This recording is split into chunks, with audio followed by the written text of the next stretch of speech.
ខ្ញុំសូមនាំមកនៅរឿងរ៉ាវដ៏អស្ចារ្យមួយដែលដកស្រង់ចេញពីសម័យកាលព្រះសម្មាសម្ពុទ្ធជាម្ចាស់ដើម្បីបង្រៀនយើងពីគន្លឹះនៃ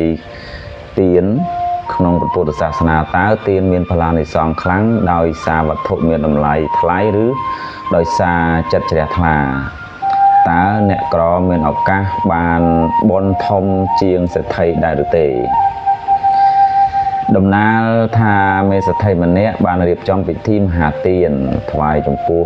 ព្រះសម្មាសម្ពុទ្ធនិងភិក្ខុសង្ឃដោយមានអាហារដ៏ថ្លៃថ្លានិងវត្ថុ4យ៉ាងគឺបច្ច័យ4យ៉ាងច្រើនឥតកណនាសេដ្ឋីមានមោទនភាពយ៉ាងខ្លាំងចំពោះទានរបស់ខ្លួនក្នុងពិធីនេះ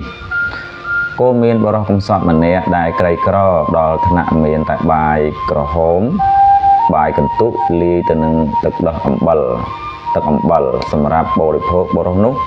បានឃើញពិធីទានដ៏អស្ចារ្យរបស់សេដ្ឋីហើយក៏កើតសេចក្តីជ្រះថ្លាយ៉ាងខ្លាំងក្លាថាអ្វីដែលគេធ្វើនេះពិតជាគួរឲ្យអនុមោទនាទោះយើងក្រយ៉ាងណាក៏គួរតែបានធ្វើទាននេះដែរឈុតឆាកតានតឹងបរិសុទ្ធនោះក៏បានដួសបាយកន្ទុកមួយក្តាប់ដៃនិងទឹកអំបិលបន្តិចយកទៅថ្វាយព្រះពុទ្ធដោយចិត្តរំភើបរីករាយនិងគោរពដ៏ជ្រាលជ្រៅការពិតក្រោយពេលចប់ពិធីព្រះពុទ្ធជាម្ចាស់បានត្រាស់ហៅបុរសកំសត់នោះឲ្យចូលមកហើយបានធ្វើអនុមោទនាចំពោះទានរបស់គាត់មុនគេបង្អស់មុននឹងអនុមោទនាកុសលរបស់មហាសេដ្ឋីសេដ្ឋីមានសេចក្តីឆ្ងល់ហើយសួរព្រះពុទ្ធទ្រង់ត្រាស់ថាទានរបស់សេដ្ឋីប្រកបទៅដោយវត្ថុមានតម្លៃធ្ងន់ណាស់ប៉ុន្តែបុរសកំសត់បានធ្វើទានទាំងដែលខ្លួនមានតែបាយក្តាប់ដៃនោះជាចំណីអាហារចុងក្រោយរបស់ខ្លួនដោយមិនមានការសោកស្ដាយសោះឡើយសទ្ធារបស់គាត់គឺបរិសុទ្ធនិងរឹងមាំជាងមាសប្រាក់ទាំងអស់មេរៀននេះព្រះពុទ្ធបានបង្រៀនថាតម្លៃនៃទានគឺស្ថិតនៅលើចេតនា